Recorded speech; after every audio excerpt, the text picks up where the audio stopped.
Hi, I'm Wyatt Cash with Scoop News Group, and we're here at the Data in Action Summit with Vivien Bonazzi, Chief Biomedical Data Scientist with Deloitte. Vivien, thank you so much for joining us today. Yeah, good morning. Thank you. Thank you, Wyatt. So let me start first by asking, how did the past year show why data management and data sharing is so important to public sector organizations? It's a great question. Let me answer that also a little bit coming from my background. I'm a biomedical scientist that works in data science. So this year has been particularly of interest to us, particularly because of COVID.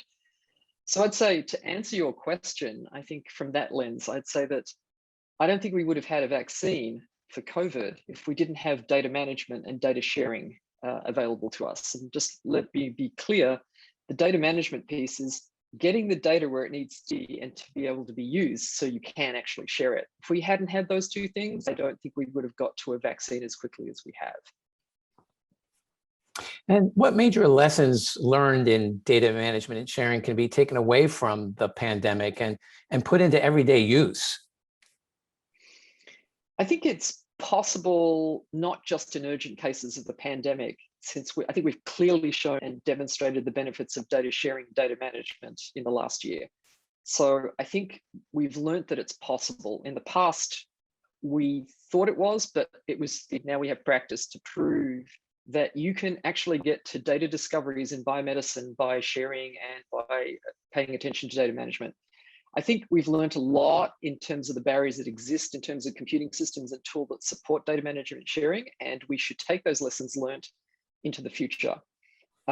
We also, though, we have major gaps in data and computing systems and tools and data interoperability that we need to pay attention to. So a gap analysis of what we had and what we've learned from, I think, is pretty important. So I think those are some key things that we would really take away from this pandemic. And I think also to look at issues around the incentivization of data sharing. There are still some barriers there, and I think you'd pay attention to those as well and lessons learned, put them into practice. Well, as organizations mature their data strategies and use of data, what kind of outcomes can they expect to benefit from in light of the pandemic? I think that understanding the value of data as a strategic asset and it's a currency for an organization is really important. But I think it's still in a good degree of its infancy. Again, I think as we said before, we've got proof in the pudding here.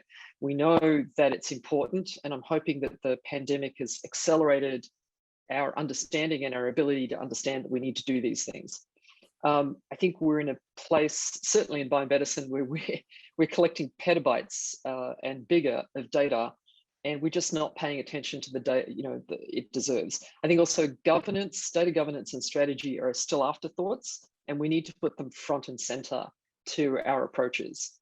I think also each organization has different levels of data maturity. Understanding and assessing that level of maturity in an organization is really important to understand the next steps that are really important, that are meaningful, actionable, and understandable to an organization. And I think the key thing here is it's got to be all those three things, and also includes a cultural change, because it's not just about technology. I think we have to bring those two things together. It's about all of the pieces. In my world, it's about the biomedical scientist, the data scientist, the IT computing systems person, and also the leadership that has to come together to try and solve these problems. So I think these are really important, critical things. Well, and lastly, Vivien, what challenges remain in the public sector's use of data, and what do you propose can be done to improve upon that? Great question. So I think people are still having trouble imagining what their organizations can do later. Leadership is often not data savvy enough. They tend to make decisions sometimes in the absence of the stakeholders. And I think what you need is all the stakeholders to come together.